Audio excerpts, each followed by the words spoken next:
पिंगल। टिंगल और पिंगल इंपॉर्टेंट है, आप लोग गलती नहीं करेंगे। और रासो साहित्य में आपको एक रचना कल मैंने बताया था, और भी रचनाएं हैं उन्हें बताना है। आपने पृथ्वी रासों के बारे में कल पढ़ा था, आज पढ़ेंगे परमाल रासों। ये जो आपका परमाल रासों है, ये हिंदी साहित्य का एक प्रमुख ग्रंथ है, आदिकाल का ग्रंथ है। और ये परमाल रासों 3 रस में लिखा गया है।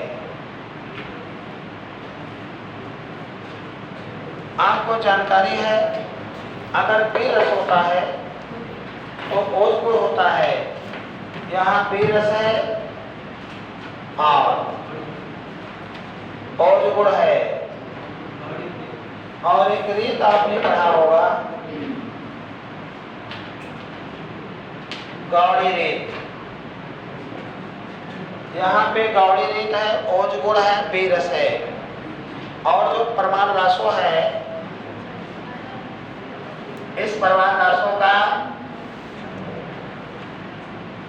दूसरा नाम, इसका जो दूसरा नाम है वो आधा खंड है। दूसरा नाम इसका आधा खंड है। और इसमें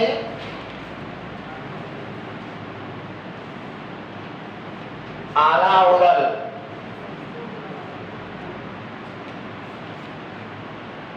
दो वीरों का,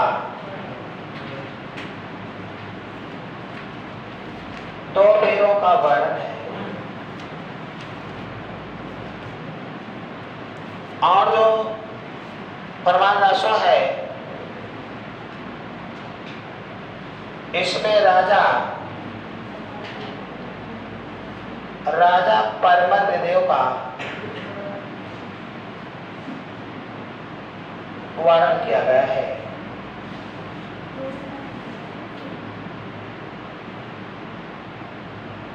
राजा परमद्र देव का वर्णन इसमें किया गया है। दूसरा नाम आलाखंड है, परमाल रासो रचना है, बी रस में लिखा गया है, ओज गुण है। यहाँ तक बात सबके समझ में आ गई होगी।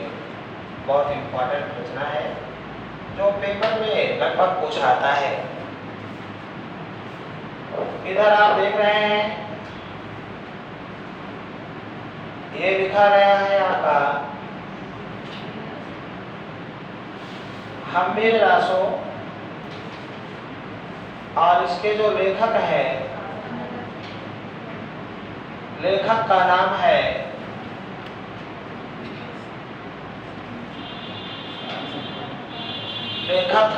सारंगधर है, रचना का नाम हम्मीर रासो है। ये भी बी रस में है। बी रस और गुण क्या हो जाएगा? ओज गुण। ओज गुण होगा। रीत क्या होगी? गौड़ी रीत होगी। रीत पूछेगा गौड़ी रीत, गुण पूछेगा ओज गुण, रस पूछेगा बी रस। लेखक का नाम सारंगधर, रचना का नाम हम्मीर रासो। इतना बात आप लोगों ने यहाँ से देखा। आगे जो रचना आती है उसका नाम है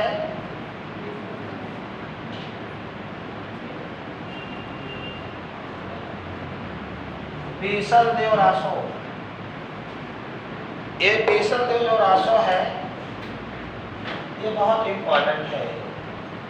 ये आदिकाल की इकलौती रचना है जो श्रृंगार रस में है, बाकी सब बी रस में है। आप लोग गलती नहीं करेंगे। ये आदिकाल की इकलौती रचना है जो श्रृंगार रस में है, ये श्रृंगार रस में है, बाकी सभी रचनाएं लगभग आदिकाल की बीरस में है। ये श्रृंगार रस में है। अगर श्रृंगार रस में ये लिखा गया है तो इसमें माधुर्य गुण है।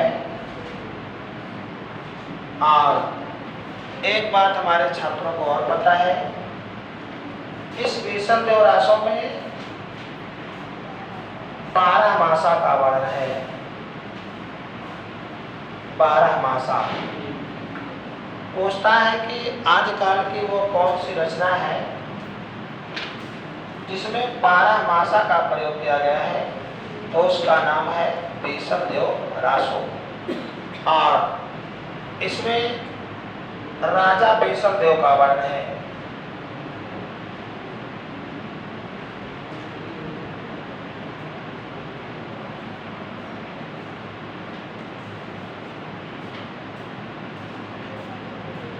इसमें किसका वर्णन है? राजा भीषण देव का वर्णन है। 12 मासा जो लिखा गया है, ये 12 महीना, 12 मासा, 12 महीना। एक साल में 12 महीना होता है, तो इसलिए इसमें 12 मासा का उल्लेख है। पूछने का तरीका है, पूछेगा आदिकाल की कौन सी रचना है जिसमें 12 मासा का प्रयोग है, उसका नाम है भीषण देव रासो। 12 मासा का मतलब हुआ 12 महीना। कितना महीना? 12। ये आदिकाल की इंपॉर्टेंट रचनाएं हैं। और आगे हम लोग चलेंगे, आगे हम हमेशा चलते रहेंगे, पीछे मुड़ के नहीं देखेंगे, आगे चलना है, आगे चलते रहना ही सही है। आप लोग देखते हैं, आपके पेपर में आता है, यह है कुमार रासो। भीषण देव रासो के लेखक नहीं बताए गए, लेखक का नाम छूट गया। लेखक का नाम था नरपत नाथ। ये कुमार रासो है। लेखक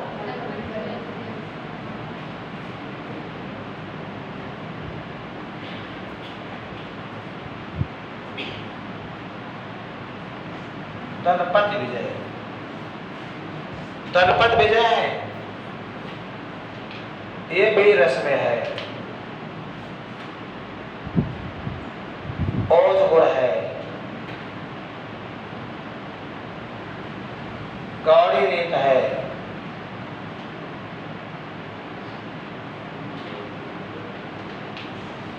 आया।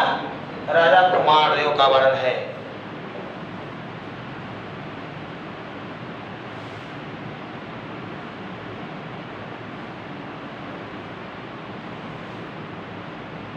राजा कुमार देव का वर्णन है। इतनी बात सबके समझ में आ गई ना? आदिकाल की ये रासो साहित्य की इंपॉर्टेंट रचनाएं थी। पृथ्वीराज रासो, हम्मी रासो, भीषण देव रासो, तमाम रचनाएं बताई गई है जल्दी में आपको। ये सब जो रचनाएं बताई गई है आदिकाल में रासो साहित्य की रचना है, जो आप लोगों के पेपर के लिए बहुत ही महत्वपूर्ण है। कोई ना कोई एक रचना आपके पेपर में जरूर पूछेगा, 100% पूछेगा। इसलिए आप इनको मजबूती बनाए रखेंगे। रिवीजन और रिवाइजेशन से क्वेश्चन तैयार हो जाता है। आगे चले, इसको मिटा सकते हैं ना? आप लोगों ने नोट कर लिया होगा। और अब इसको मिटाएंगे, यहाँ से हम आगे चलेंगे।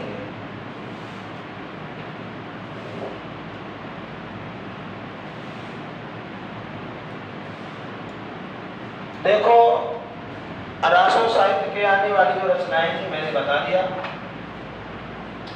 आगे आप बोले चलते हैं, हम लौकिक साहित्य की तरफ चलते हैं।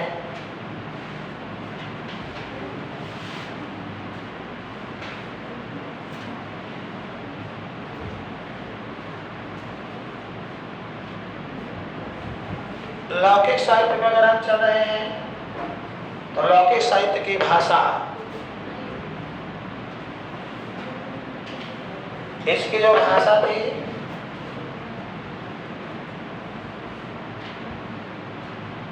अपभ्रंश भाषा, और जो लौकिक साहित्य है इसमें जो आने वाले कवि हैं उसमें सबसे पहले अमीर खुसरो को लेते हैं।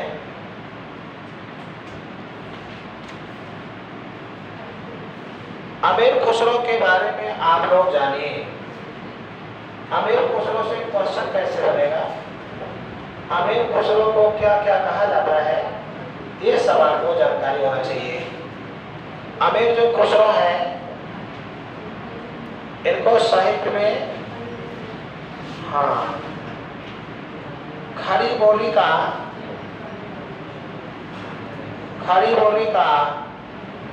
प्रथम कवि कहा जाता है। आपके पेपर में पूछेगा हिंदी साहित्य में खड़ी बोली के प्रथम कवि कौन है, तो अमीर खुसरो है। खड़ी बोली के प्रथम कवि जो है वो अमीर खुसरो जी हैं। और जो अमीर खुसरो हैं इनके जो गुरु थे, इनके गुरु का जो नाम था वो था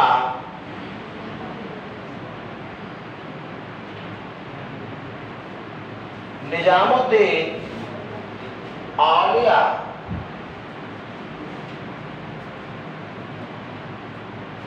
निजामुद्दीन औलिया को अमीर खुसरो का गुरु कहा जाता है। निजामुद्दीन औलिया ने एक नारा दिया था, ओनस्ट दिल्ली अभी दूर है, दिल्ली अभी दूर है। यह बात इन्होंने गयासुद्दीन तुगलक के लिए कहा था। जब वो दिल्ली वापस आ रहा था बंगाल अभियान करके, तमाम युद्धों को करके, तो निजामुद्दीन औलिया ने उनके बारे में कथन बोल दिया था, ओनस्ट दिल्ली अभी दूर है, दिल्ली अभी क्या है, दूर है, दिल्ली अभी दूर है निजामुद्दीन औलिया, और दिल्ली चलो सुभाष चंद्र बोस। दिल्ली अभी दूर है, उन्होंने एक भाषा बोल दिया। और देखो वो भाषा कहीं न कहीं लगी कि गयासुद्दीन तुगलक युद्ध करके आ रहा था, तो जोना खां के द्वारा बनवाए गए जो लकड़ी का भवन था उसी में दबकर उसकी मौत हो गई थी। बहुत इतिहासकार ये बताते हैं कि पागल हाथियों का झुंड था, उन्होंने उसको रौंद के मार दिया। वो उसमें कुछ खेल देख रहा था, लेकिन अब्दुल कादिर बदामी ये कहता है कि नहीं, जोना खां जो लकड़ी का भवन बनवाया था उसी में वो आराम करने गया और वो भवन अचानक लड़खड़ा के गिर गया और गयासुद्दीन तुगलक मर गया उसमें। तो ये तो मैंने कहा गुरु का नाम ये था, थोड़ा सा मैंने आपको बताया। जो अमीर खुसरो थे इनको अलाउद्दीन खिलजी का आश्रय रहा था, ये पूछा आता है अलाउद्दीन खिलजी। अलाउद्दीन जो खिलजी था इसके ये दरबारी कवि थे, कहने का मतलब दरबारी कवि, और इनको इन्हीं के यहाँ आश्रय प्राप्त था।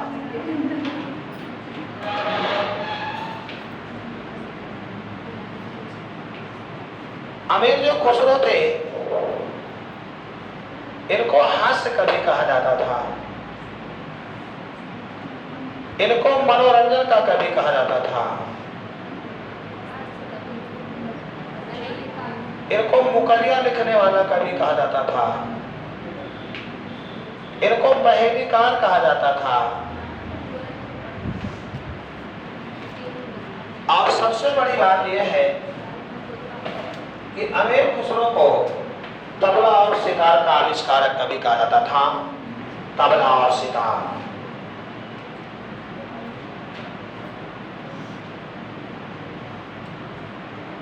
तबला और सितार का आविष्कारक कवि। ये बहुत पूछा आता है, आलवंडे की लगभग परीक्षाओं में पूछा आता है कि तबला और सितार का आविष्कारक कवि किसे कहते हैं, तो अमीर खुसरो को। लेकिन एक बात, इन्होंने तबला और सितार में सितार का आविष्कार पहले किया और तबला का आविष्कार बाद में किया। ये पूछ लेगा, अगर अमीर खुसरो ने तबला और सितार का आविष्कार किया है तो इन दोनों में पहले किसकी खोज किया, तो सितार की, और बाद में किसकी खोज किया, तो तबले की।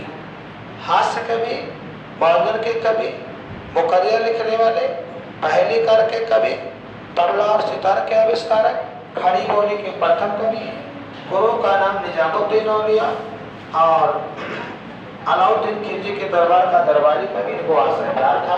यह है आपके अमीर खुसरो। अब रही बात, जो अमीर खुसरो है, इनका जन्म पूछता है कहाँ हुआ था, तो आप उत्तर प्रदेश चलेंगे, आप एटा जनपद जाएंगे, आप कासगंज जाएंगे, यहाँ पटियाली गांव जाएंगे, और यहीं पर 1255 ईस्वी में अमीर खुसरो का जन्म हो जाएगा। अमीर खुसरो का जन्म ही हुआ था 1255 ईस्वी में हुआ था, पटियाली कासगंज एटा जनपद। अब रही बात अमीर खुसरो की प्रमुख रचना,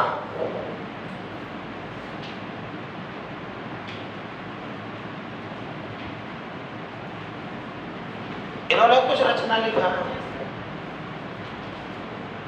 दो सगुने,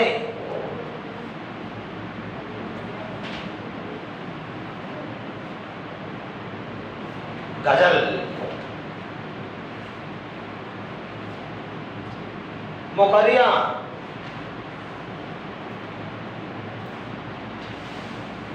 और सबसे इंपॉर्टेंट खालिक बारी, सबसे इंपॉर्टेंट।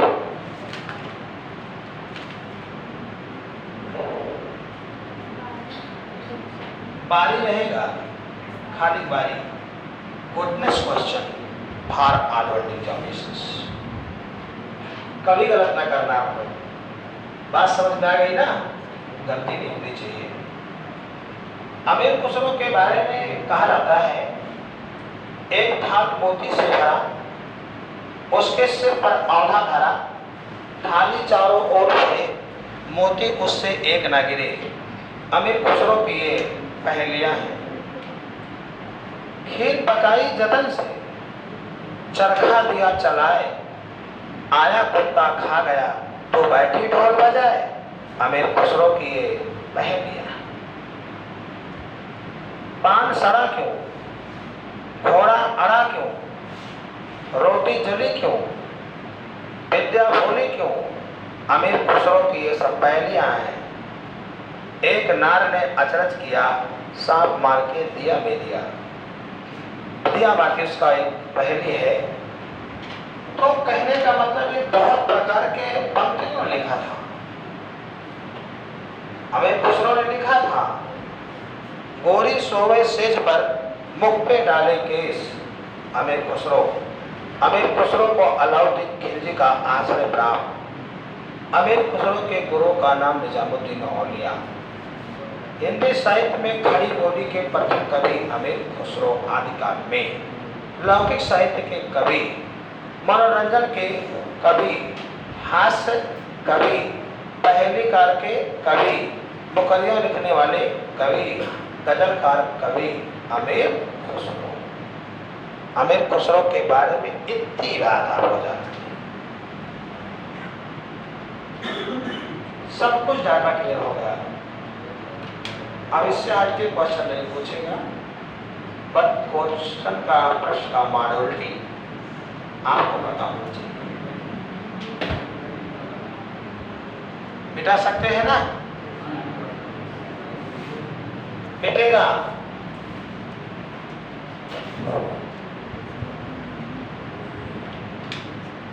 आप सभी लोग एक कवि का अध्ययन किए जिनका नामकरण मैंने किया, जिनका नाम था क्या? अमीर खुसरो। दूसरे कवि आए। अब दूसरे कवि का बारी आया। आपको हम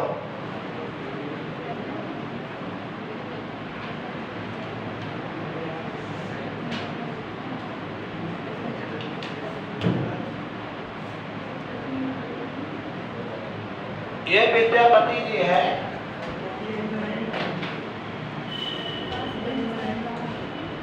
भैया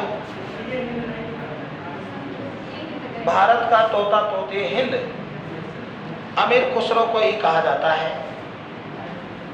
बहुत सारे क्वेश्चन हैं, कभी कोई क्वेश्चन छूट भी जाता है, लेकिन यह है कि आप अगर प्रश्न करते हैं उत्तर सही है, अमीर खुसरो को भारत तोता कहना है। विद्यापति को इनको मैथिल कोकिल कहते हैं।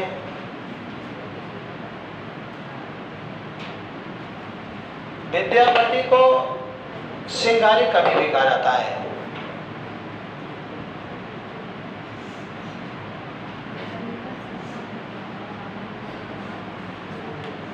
विद्यापति को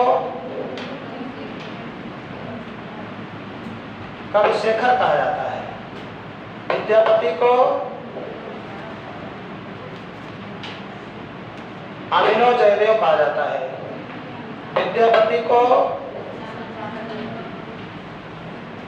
पंचानन का कवि कहा जाता है। विद्यापति को पंचसर का कवि कहा जाता है।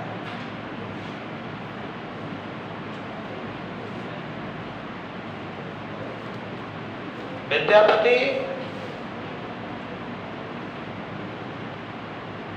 शैववादी कवि हैं। विद्यापति शैववादी कवि है, भगवान शिव को मानने वाले कवि है। विद्यापति की कुल रचना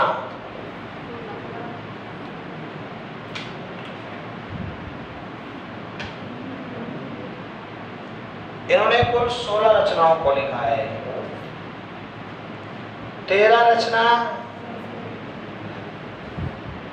13 संस्कृत में है और 3 हिंदी में है। जो 3 हिंदी में है उसमें है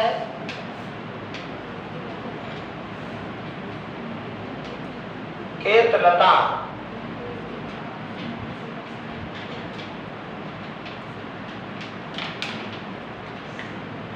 और कीर्त पताका। एक बात है, जो कीर्तलता कीर्त पताका है, ये दोनों अवहट भाषा में है।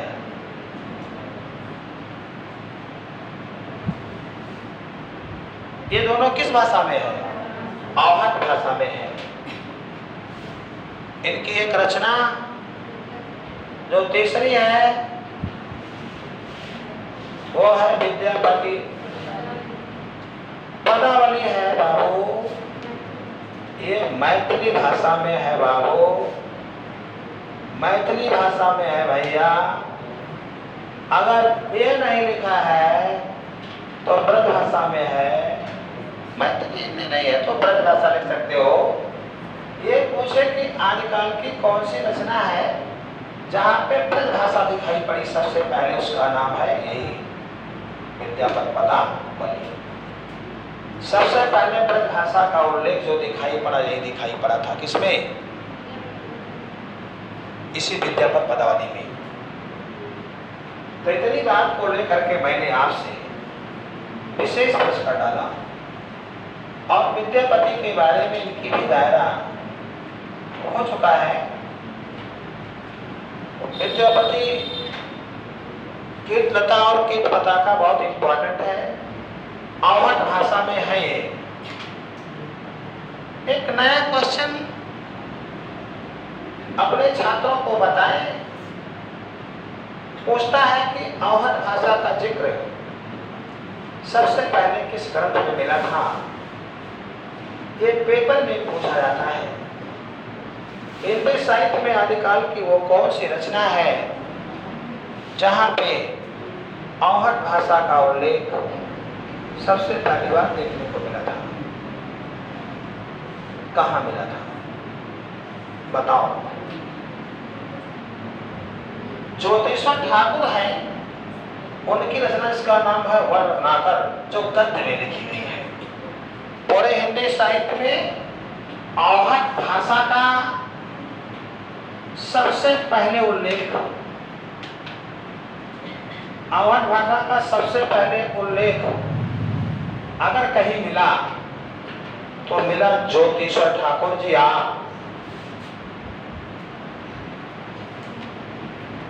आपकी एक रचना है वर रत्नाकर, यह ऑलराउंडर में बहुत पूछी जाती है, खासकर टीजीटी पीजीटी परीक्षाओं में बहुत पूछता है कि वर रत्नाकर के लेखक का नाम क्या है, तो ज्योतिषवर ठाकुर जी आ। यहीं पर अवध भाषा के साथ सबसे पहली बार मिले थे।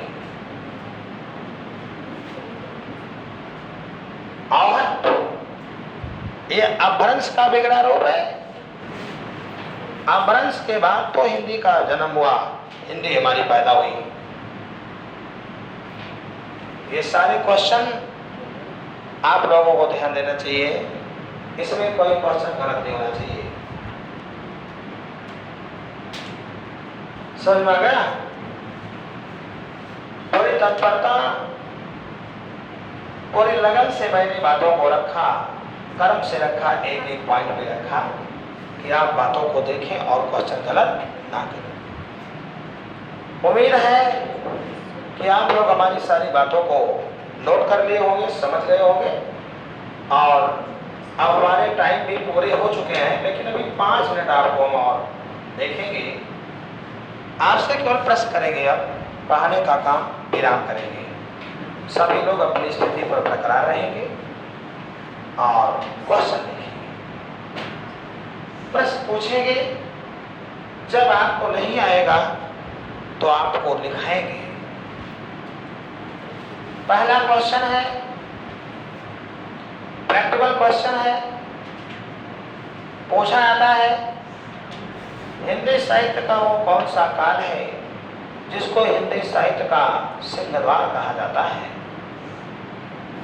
4 विकल्प देगा, आधुनिक काल, रेत काल, आदिकाल, भारतीय काल।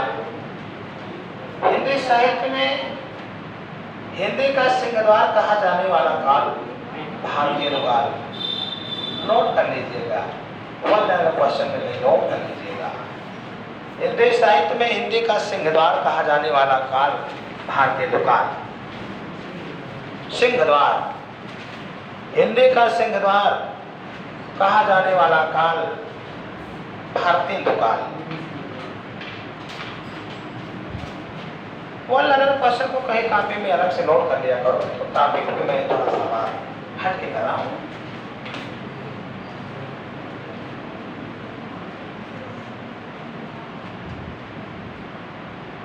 आपके पेपर में पूछा जाएगा छायावाद का सलाका पुरुष किसे कहा जाता है।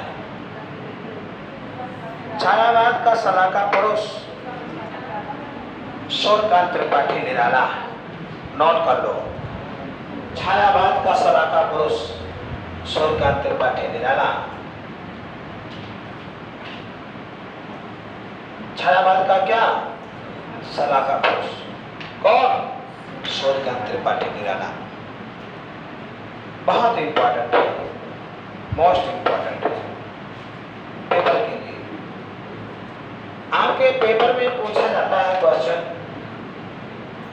प्रगतवाद और प्रयोगवाद। अगर प्रगतवाद में पूछा जाता है प्रगतवाद का सलाका पुरुष किसे कहा जाता है, तो प्रगतवाद का सलाका पुरुष नागार्जुन को कहा जाता है।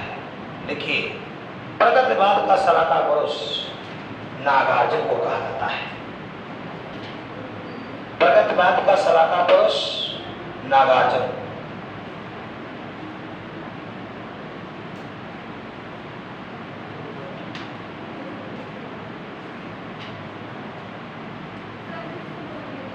प्रगतिवाद का सलाहकार पुरुष नागार्जुन को कहा जाता है। प्रगतिवाद और प्रयोगवाद का सलाहकार पुरुष अज्ञे को कहा जाता है। प्रगतिवाद और प्रयोगवाद का सलाहकार पुरुष अज्ञे को कहते हैं। अज्ञे का मतलब सच्चिदानंद हीरानंद वात्स्यायन अज्ञे पूरा नाम। आलवंडे की तैयारी कर रहे हो, पेपर में पूछ लेगा अज्ञे को अज्ञे का नाम किसने दिया था, तो डॉक्टर नगेंद्र ने दिया था। वही पॉइंट मार के लिख लो, अज्ञे को अज्ञे का नाम डॉक्टर नगेंद्र ने दिया था। यानी अज्ञे को अज्ञे किसने कहा, तो डॉक्टर नगेंद्र ने कहा।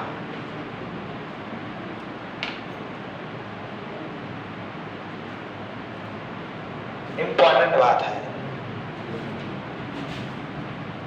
क्वेश्चन आप लोग तैयार कम कर रहे हैं और तैयारी बनाए रखें। बहुत पढ़ना है, तैयारी को मजबूती से बनाए रखें, पकड़ बनाए रखें। ये सब क्वेश्चन पेपर में आएगा और कई बार इन्वॉल्व हुआ है तो पूछेगा। अभी हाल के पेपरों में टेट वगैरह की परीक्षा में पूछा था तुलसीदास रचना के लेखक कौन है, सूर्यकांत त्रिपाठी निराला। वही है सूर्यकांत त्रिपाठी निराला जो पत्रिका निकालते थे मतवाला। वही है निराला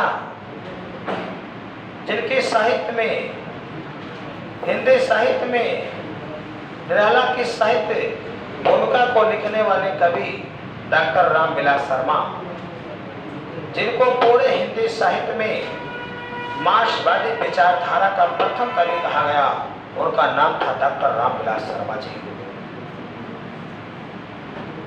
डॉक्टर रामविलास शर्मा मार्क्सवादी व्यवस्था जो हमारे देश में सामंतवादी व्यवस्था है, मार्क्सवादी व्यवस्था है, इस पर विचार करने वाला कवि जो था उसका नाम था डॉक्टर रामविलास शर्मा। जो मार्क्सवाद है राजनीति के क्षेत्र में, वो सामंतवाद साम्यवाद है, और वही हिंदी के क्षेत्र में प्रगतिवाद है। आप मार्क्सवाद नहीं जान पाए। मार्क्सवाद में दो प्रकार के लोग आए हैं, एक शोषक वर्ग आए और एक शोषित वर्ग आए। जो शोषित वर्ग आए इनको सर्वहारा कहा गया, और जो शोषक वर्ग आए इनको पूंजीपति कहा गया। पूंजीपतियों ने हमेशा गरीबों का शोषण किया है और करेंगे, करते रहेंगे। ऐसा कुछ नियम कानून नहीं है, ये तो स्थितियां हैं। आप बताओ, धान की खेती करोगे, गेहूं की खेती करोगे ना, ये जमा करना है। भैंस बीमार है, गाय बीमार है, माता पिता बीमार है, कपड़े लेने हैं, जूते टूट गए, पैसा चाहिए।